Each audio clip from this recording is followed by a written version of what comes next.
All right, good morning, you guys. Took a break-even trade today, but we secured some profits.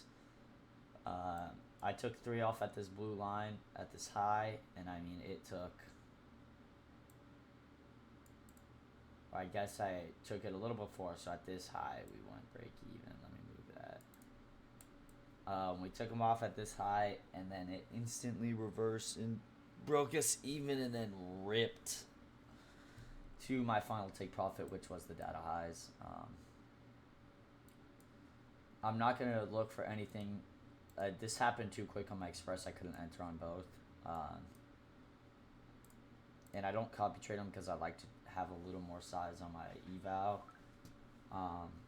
But yeah, we made $74 if you round up.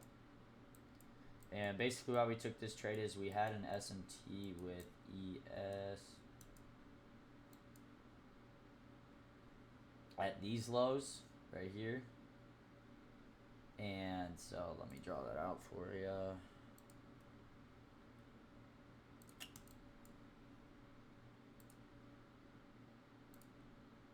SMT right here.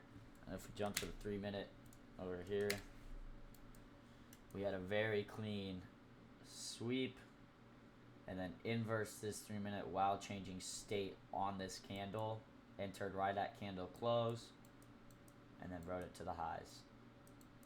I think this was a very clean trade. I did want it to fill this 15-minute gap. That was my first, like, I almost took shorts to it, to this 15-minute gap, because it looked like we wanted to go for that, but we didn't, or we edged it. So, yeah, this was the trade. We unfortunately didn't get full take profit, but I'm not going to complain. Typically, I don't even trade days like this.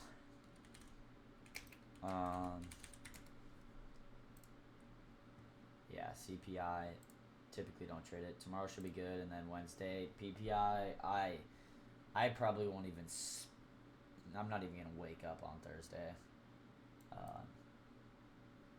And then, yeah, Friday we'll see. Maybe this will help it. I hate Fridays most of the time. The price, I always lose on Fridays. I don't know why.